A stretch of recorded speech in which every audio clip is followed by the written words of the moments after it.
হে রাসূল তোমায় ভালোবাসি, অন্তর দিয়া শুধুই মুখে না,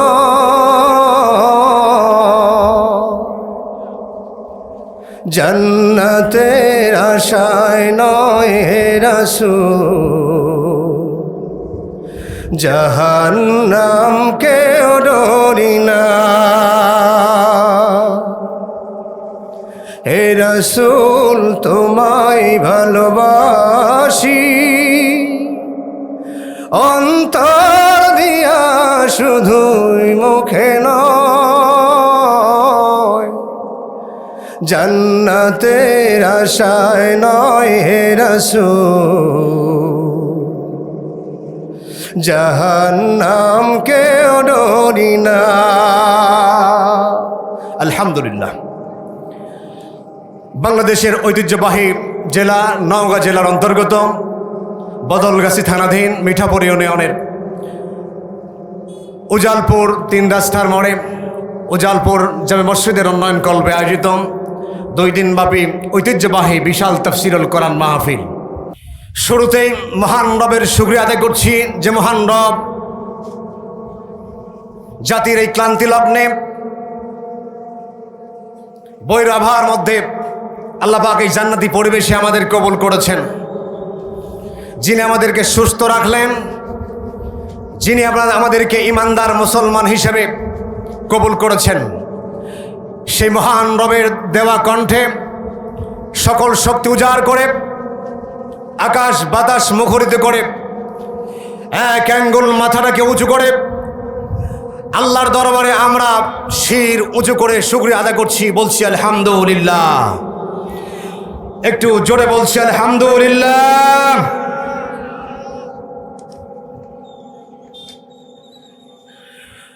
দরুদ ও সালাম বিশ্বনবী বিশ্বনেতার প্রতি, যিনি আমাদের মডেল, যিনি আমাদের আদর্শ, যার দেখানো পথে দুনিয়ায় শান্তি আখেরাতে মুক্তির ফায়সালা রয়েছে, সেই মহান নেতার ভক্তিপূর্ণ সালাম সকলেই পড়ছি সাল্লাল্লাহু আলাইহি ওয়াসাল্লাম। প্রিয় ভাই সব, আপনার এই মাহফিলে এসে খুশি না বেজার? খুশি না বেজার? কারা কারা খুশি দুহাত তুলে আল্লাহকে একটু দেখায়, লিল্লাহে তাকবীর। একটু জোরে বলছি লিল্লাহে তাকবীর। যারা খুশি হয়েছি সামনের জায়গাগুলো ফাঁকা রাখবো না, পূরণ করব। ফাঁকা রাখবো না, পূরণ করব। মেহেরবানি করে কয়েক সেকেন্ড সময় দিলাম, মেহেরবানি করে আমরা সামনের ফাঁকা জায়গা পূরণ করি। আমরা কোরআন থেকে আলোচনা করব ইনশাআল্লাহ। সম্মানিত ভাইয়েরা আমার, আমি আপনাদের সামনে পবিত্র কোরআনে কারিমের 17 নম্বর সূরা বনী ইসরাঈলের 2 নম্বর রুকু থেকে তেলাওয়াত করেছি। এখান থেকে মুক্তাসার অল্প পরিসরে কিছু আলোচনা করে বিদায় নেব। সম্মানিত ভাইয়েরা আমার, শুরুতেই আপনাদের জ্ঞাতার্থে বলতে চাই, আমরা যে সূরাটা আপনাদের সামনে তেলাওয়াত করেছি, এই সূরার নাম হলো বনী ইসরাঈল। কোরআনে কারিমের 17 নম্বর সূরা। কত নম্বর সূরা? একটু আওয়াজ দিয়ে বলুন, কত নম্বর সূরা? 17 নম্বর সূরা আপনাদের সামনে আমি তেলাওয়াত করেছি। এখান থেকে 23 নম্বর এবং 24 নম্বর আয়াত থেকে আলোচনা করব। এই সূরার ভিতরে আয়াতের সংখ্যা আছে 111টি, রুকু আছে 12টি, অবতীর্ণ হয়েছে মক্কায়। প্রিয় ভাইয়েরা আমার, কোরআন কারিমের মোট সূরার সংখ্যা কতটি আপনাদের জানা আছে নাকি? কতটি? 114টি। তন্মধ্যে আমার তেলাওয়াতকৃত সূরা হলো 17 নম্বর। সম্মানিত ভাইয়েরা আমার, এই সূরাটা অবতীর্ণ হয়েছে মক্কায়। প্রিয় ভাইয়েরা আমার, আপনারা অবগত আছেন কোরআন কারিমের 114টা সূরা আছে, তন্মধ্যে 2 ভাগে ভাগ করা হয়েছে। কয় ভাগে? একটু আওয়াজ দিয়ে বলুন, কয় ভাগে? মাক্কি সূরা আর মাদানী সূরা। প্রিয় ভাইয়েরা আমার, মাক্কি সূরা বেশি না মাদানী সূরা বেশি? একটু আওয়াজ দিয়ে বলতে হবে কোন সূরা বেশি। মাক্কি সূরা বেশি। মাক্কি সূরার সংখ্যা কতটি? বলতে পারলেন না? মাক্কি সূরার সংখ্যা হলো ৮৬টি, মাদানী সূরার সংখ্যা হলো ২৮টি, দুটো মিলে ১১৪টি। সম্মানিত ভাইরা, আপনাদের জ্ঞাতার থেকে সূক্ষ্ম একটা বিষয় আপনাদের সামনে পরিষ্কার করে দিই। বন্ধুগণ আমার, আপনারা কোরআন কারীমটা একটু ঘেটে দেখবেন। এই ১১৪টা সূরার ভিতরে ৮৬টি সূরা অবতীর্ণ হয়েছে মক্কায়, ২৮টি হয়েছে মদিনায়। ৮৬টি সূরা আমি একটা একটা করে ঘেটে ঘেটে দেখলাম, পৃষ্ঠা উল্টালাম। এই ৮৬টি সূরার ভিতরে কোন জায়গায় আল্লাহ পাক ইয়া আইয়ুহাল্লাযীনা আমানু এই বাক্যটা বলে ডাক দেন নাই। এখানে মুফাসসির থাকতে পারে, হাফেজে কোরআন আছেন, মুফতি আছেন, মুফাসসির আছেন, মুহাদ্দিস আছেন, আলেম ওলামাগুন আছেন। আপনাদের জ্ঞাতার্থে আবারও বলে দিলাম, এই ৮৬টি সূরা মক্কায় অবতীর্ণ হয়েছে। আপনারা একটু ঘেঁটে ঘেঁটে দেখবেন, কোন জায়গায় আল্লাহ পাক ইয়া আইয়ুহাল্লাযীনা আমানু বলেন নাই। আমার রিসার্চ, আমার গবেষণা ভুল হতে পারে, একটু দেখবেন। যদি ভুল হয় মানে সংশোধন করে দিবেন। বন্ধু, মনে কষ্ট নেব না, একটু দেখবেন। এই ৮৬টি সূরার ভিতরে কোন জায়গায় আমার আল্লাহ পাক ইয়া আইয়ুহাল্লাযীনা আমানু বলে বাক্য ব্যবহার করেন নাই। বলেছেন ইয়া আইয়ুহান নাস, ইয়া আইয়ুহাল ইনসান। ইমানদার বলে ডাক দেন নাই, হে ইমানদার গুণ, হে ইমানদার গুণ, হে মুসলিম গুণ বলে ডাক দেন নাই। বরং বলেছেন হে মানুষ জাতি, হে ইনসান, হে মানুষ জাতি। এর ভিতরে কারণ আছে না নাই? কারণ ঘাটতে গিয়া বিভিন্ন তাফসীর গ্রন্থ মিলালাম। আমার প্রিয় ভাইরা, এক এক মুফাসসির এক এক কথা আলোচনা করেছেন। সূক্ষ্ম বেড়ে ধরা পড়ল ভাইরা আমার, আল্লাহর নবী, বিশ্ব নবী মক্কায় থাকাকালীন সময়ে যত সূরা অবতীর্ণ হলো, আয়াত অবতীর্ণ হলো, কোন জায়গায় আল্লাহ পাক ইয়া আইয়ুহাল্লাযীনা আমানু বলে ডাক দেন নাই। তার মানে মক্কায় কি মুমিন ছিল না? নাকি কথা বলেন, ছিল কি ছিল না? ছিল। আবু বকর, ওমর, ওসমান, আলীর মতো ইমানদার ছিল।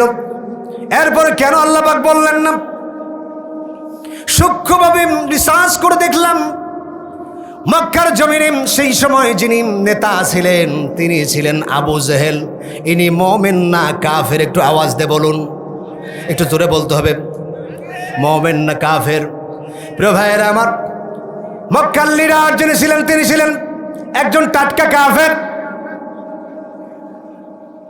এই জন্য আল্লাহ পাক কোন জায়গায় ইয়া আইয়ুহাল্লাযীনা আমানু বললেন না। মক্কা থেকে আল্লাহর হুকুমে যখন বিশ্ব নবী মদিনায় তাশরিফ নিয়ে আসলেন, মদিনার জীবনে যখন ঢুকে গেলেন, মদিনায় পদার্পণ করলেন, আমার আল্লাহ পাক সেখানে ২৮টা সূরা অবতীর্ণ করলেন। আমার নবী যখন মদিনার প্রেসিডেন্ট হলো, আমার নবী যখন মদিনার রাষ্ট্রপতি হলেন, মদিনার প্রধানমন্ত্রী হলেন, আমার আল্লাহ পাক ২৮টা সূরা অবতীর্ণ করলেন। এই ২৮টা সূরার ভিতরে আল্লাহ পাক যেন প্রায় প্রায় জায়গায় ইয়া আইয়ুহাল্লাযীনা আমানু বলে ডাক দিয়েছে। এক সুবহানাল্লাহ কালকে বাড়িতে গিয়ে বলে, সুবহানাল্লাহ বললেন না? তার মানে বোঝা গেল লিডারশিপ হতে হবে মুমিন।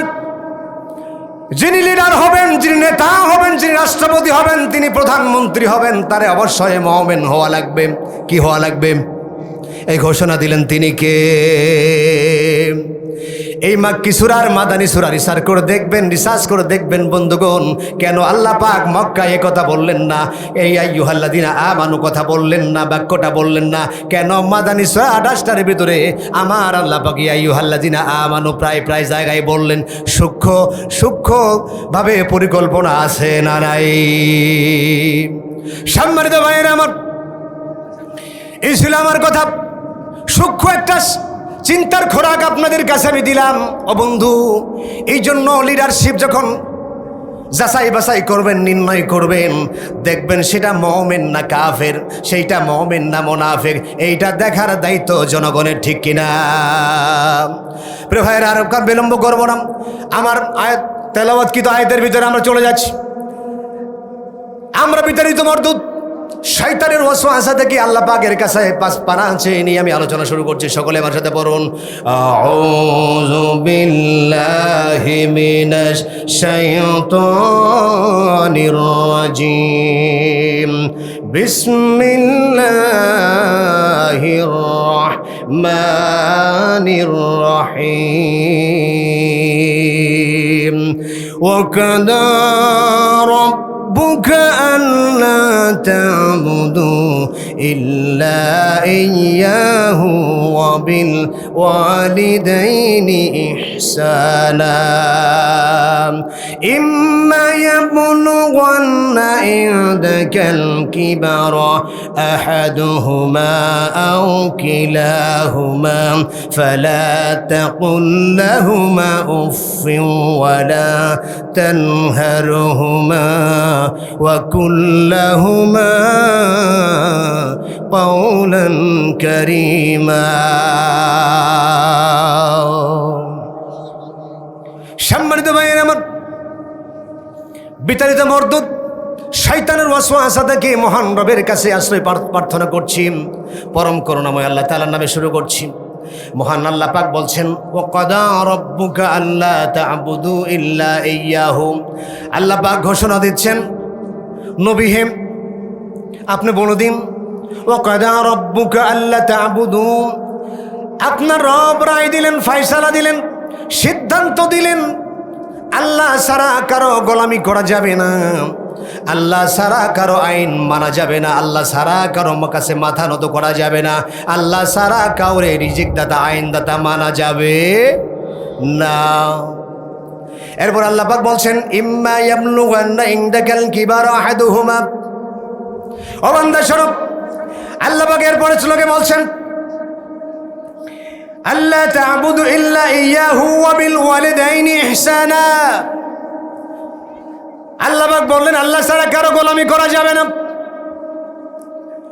এরপর আল্লাহ পাক বলছেন, ও দুনিয়ার মানুষেরা শোনো, তোমরা তোমাদের বাবা মার সাথে সদাচরণ করো, তোমাদের বাবা মার সাথে ভালো ব্যবহার করো। ঘোষণা দিলেন তিনি কে?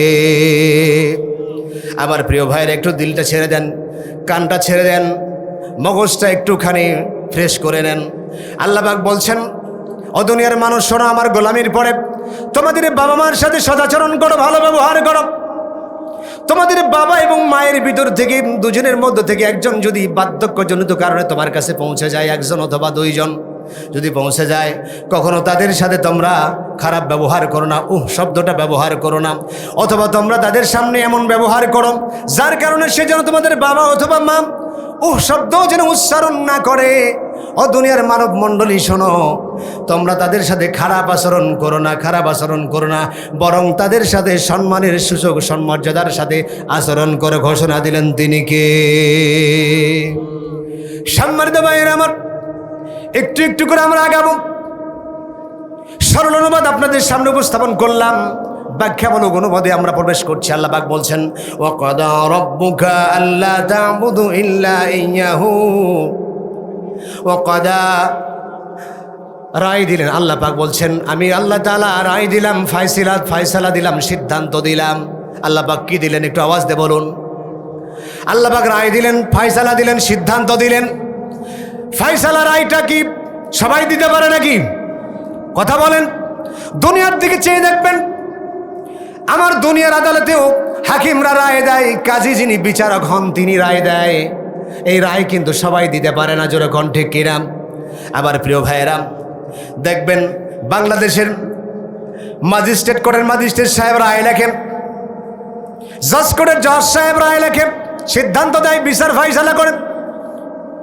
হাইকোর্টের বিচারপতি রায় লেখেন, সিদ্ধান্ত দেয়, বিচার কার্য পরিচালনা করে। এরপরে সুপ্রিম কোর্টের প্রধান বিচারপতি ও রায় দেয়, জোরে কণ্ঠে কিনা। প্রিয় ভাইয়েরা আমার, দুনিয়ার বিচারগুলো কেমন হয়? ম্যাজিস্ট্রেট কোর্টের ম্যাজিস্ট্রেট সাহেব যখন রায় দেবে, সিদ্ধান্ত দেবে, এইটা যদি আপনার মনোপুত না হয়, আপনি জজ কোর্টে সেটাকে ট্রান্সফার করতে পারেন। জজ কোর্টের জজ সাহেব যদি যে রায় দেবেন, সিদ্ধান্ত দেবেন, এইটা আপনার যদি ভালো না লাগে, সেটা আপনাকে হাইকোর্টে আপনি ট্রান্সফার করতে পারেন।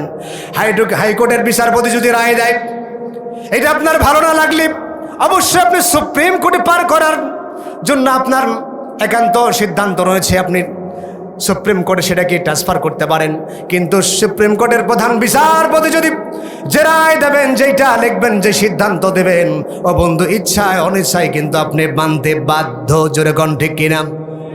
প্রিয় ভাইয়েরা আমার, আপনি মানতে বাধ্য। কিন্তু বলুন তো, এখানে যিনি রায় দিলেন তিনি কে? বলেন তো, ওই দুনিয়ার ম্যাজিস্ট্রেটের মতো আমার রব কি বলেন সেরকম বিচারক নাকি? দুনিয়ার ওই জজের মতো আমার আল্লাহ পাক সেরকম বিচারক নাকি? হাইকোর্টের বিচারপতি, সুপ্রিম কোর্টের বিচারপতির মতো আমার রব কি ওরকম হাকিম বিচারপতি নাকি? বলেন। আমার আল্লাহ পাক বলছেন সূরা ৩-এর ভিতরে, আলাইসাল্লাহু বিআহকামিল হাকিমিন। ও দুনিয়ার মানব মণ্ডলী শোনো, আমি রব্বুল আলামিন ওরকম বিচারপতির বিচারক নয় নাকি? ওরকম বিচারপতির বিচারক কে? জোরে বলেন, আরো জোরে বলেন কে? আল্লাহ পাক বলছেন, ওই আল্লাহ, আমি আল্লাহ পাক রায় দিলাম, ঘোষণা দিলাম, সিদ্ধান্ত দিলাম। সিদ্ধান্ত বিচারটা কি? আমার আল্লাহ পাক বলছেন, ও দুনিয়ার মানুষ শোনো, আমি আল্লাহ পাক রায় দিলাম, সিদ্ধান্ত দিলাম, আল্লাহ ছাড়া কারো গোলামি করা যাবে না। আমি আল্লাহ পাক বিচারক হয়ে রায় দিলাম, আমি আল্লাহ ছাড়া কারো আইন মানা যাবে না, আমি আল্লাহ ছাড়া কারো কাছে মাথা নত করা যাবে না, আমি আল্লাহ ছাড়া কাউকে রিজিক দাতা মানা যাবে না, আমি আল্লাহ ছাড়া জীবনের সর্বক্ষেত্রে অন্য কারো গোলামি করা যাবে না। জোরে করুন সুবহানাল্লাহ। সম্মানিত ভাইয়ের আমার, এখানে একটা সূক্ষ্ম প্রশ্ন আসে।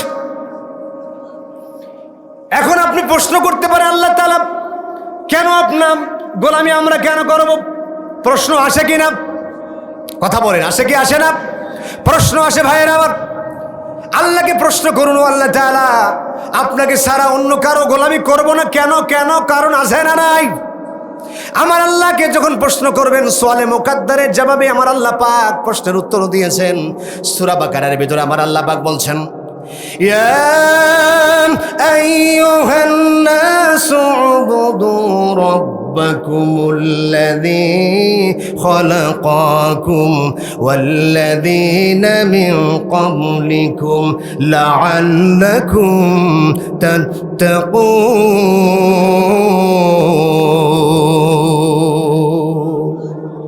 আরো জোরে বলুন আল্লাহু আকবার, আরো জোরে বলুন আল্লাহু আকবার। আমার আল্লাহ পাক বলছে, দুনিয়ার মানব মণ্ডলী শোনো, আমি আল্লাহর গোলামি কেন করব? আমি আল্লাহর বিধান কেন মানবা? আমি আল্লাহ ছাড়া কারো কাছে মাথা নত কেন করব না? শোনো শোনো, ইয়া আইয়ুহান নাস উবুদু রাব্বাকুম। ও দুনিয়ার মানুষ জাতি, এখানে কিন্তু আল্লাহ পাক ইমানদার বলেন নাই, মুসলিমদের উল্লেখ করে বলেন নাই। আল্লাহ পাক বলছেন, ইয়া আইয়ুহান নাস, হে মানুষ জাতি।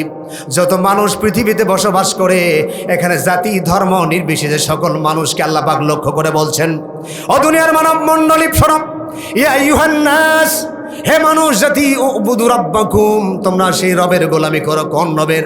ওই রবের। কোন রবের? আওয়াজ দিয়ে বলুন, কোন রবের? ওই রবের। কোন রব? যিনি তোমাদেরকে সৃষ্টি করেছেন, যিনি আমাদের কি করেছেন? সৃষ্টি করেছেন। আপনি প্রশ্ন করবেন, আল্লাহ কেন আপনার ইবাদত করব? আল্লাহ বলবে, আমি তোমাদেরকে সৃষ্টি করেছি। কি করেছেন? সম্মানিত ভাইরা, এই পৃথিবীতে আমরা যা দেখি আর না দেখি, সকল কিছুর স্রষ্টাকে একটু আওয়াজ দিয়ে বলতে হবেন, তিনি কে? আল্লাহ পাক। আল্লাহ পাক বলছেন, আমি তোমাদেরকে সৃষ্টি করেছি গোলাম, এই জন্য তোমরা অবশ্যই আমার গোলামি করবা, ইবাদত করবা, আইন মানবা। শুধু তোমাদেরকেই নয়, তোমাদের পূর্বে যত মানুষ পৃথিবীতে এসেছিল, তোমাদের পরেও যত মানুষ পৃথিবীতে আমি রব্বে কারিম সৃষ্টি করেছি এবং সৃষ্টি করব। ঠিক কিনা বলেন? সম্মানিত ভাইয়েরা আমার, এখান থেকে বোঝা যায় আল্লাহ পাক বললেন, আমি সৃষ্টি করেছি, এই জন্য তোমরা আমার গোলামি করো, আমার আইন মানো, বিধান মানো। এই আয়াত থেকে সূক্ষ্মভাবে যেইটা প্রতীয়মান হয়, সৃষ্টি যার আইন চলবে। একটু আওয়াজ দেন ভাইরা, সৃষ্টি যার আইন চলবে, তার ঘোষণা দিলেন তিনি কে? আল্লাহ পাক বলছেন, দুনিয়ার মানুষের যদি বিশ্বাস না হয়, তাহলে দেখো দেখো দেখো, তোমাদের হাতের কাছে যে মোবাইল ফোনটা আছে, এইটা যিনি তৈরি করেছেন, যিনি সৃষ্টি করেছেন, তিনি একটা নীতিমালা দিয়েছে। সেই নীতিমালার ভিতরে লেখা আছে গ্রিন বাটন যেটা আছে সেখানে চাপ দিলে ফোন অন হয়ে যাবে। কেউ রিং দিলে গ্রিন বাটনে চাপ দেবেন, সবুজ বাটনে চাপ দিবেন, সেটা আপনার ফোন অন হয়ে যাবে। আর রেড বাটনে চাপ দেবেন, আপনার ফোনটা কিন্তু কেটে যাবে, বন্ধ হবে। যেরকম ঠিক কিনা? প্রিয় ভাইয়েরা আমার, আপনারা বলবেন না না না, আমরা ওই মোবাইল ফোন যিনি তৈরি করেছেন তার নীতিমালা মানব না। কিয়ামত পর্যন্ত আপনি যদি অন্যান্য বাটনে চাপ দেন, যদি কেউ আপনাকে রিং দেয়, তাহলে বলেন তো সেটা কি অন হবে নাকি? কোনো সংযোগ পাবে নাকি? একটু আওয়াজ দিয়ে বলেন, পাবে নাকি? প্রিয় ভাইয়েরা, কম্পিউটার যিনি তৈরি করেছেন, কম্পিউটারের জনক যিনি, তিনি একটা নীতিমালা দিয়েছেন, এইভাবে কম্পিউটার পরিচালনা করলেন তাহলে ভালোভাবে চলবে, একটা সুন্দর পরিবেশে সেটা চলবে। প্রিয় ভাইয়েরা আমার, লক্ষ্য রাখুন, যে নীতিমালা দিয়েছেন এই বাটনে চাপ দিলে অন হবেন, এই বাটনে চাপ দিলে বন্ধ হয়ে যাবে, এই ফাংশন চালু করলে এই সফটওয়্যার চালু হবে।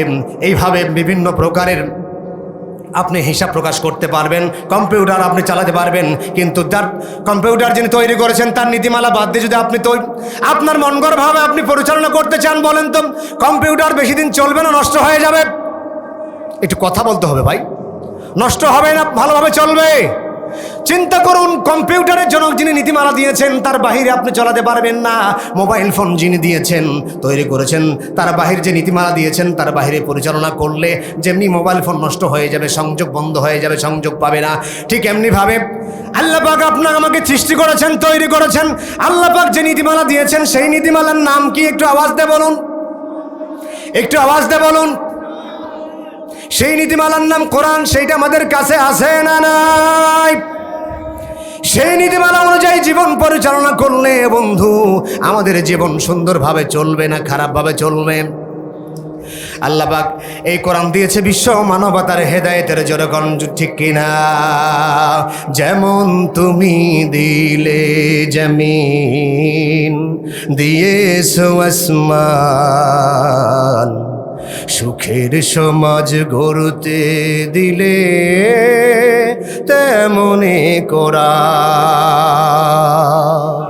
তোমার দয়ায় ফুরান,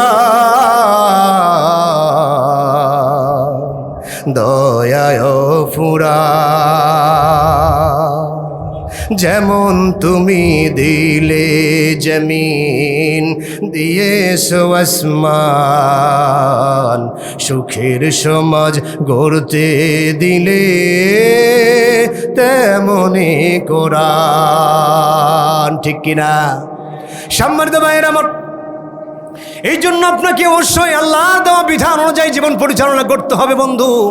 তা না হলে এই দুনিয়ায় আমরা কখনো শান্তি পাবো না। সম্মানিত ভাইয়েরা আমার, আল্লাহ পাক বলেন, ওয়া কাদা রাব্বুকা আল্লা তা'বুদু ইল্লা ইয়াহু। আল্লাহ পাক রায় দিলেন, ফয়সালা দিলেন, দুনিয়ার মানব মণ্ডলী শোনো, তোমরা আল্লাহ ছাড়া কারো কাছে মাথা নত করো না, কারো আইন মানো না, কারো সিদ্ধান্ত মানবা না, কারো গোলামি করবা না। এরপরে আল্লাহ পাক বলছেন, দুনিয়ার মানুষেরা শোনো, আল্লাহ পাক বলছেন,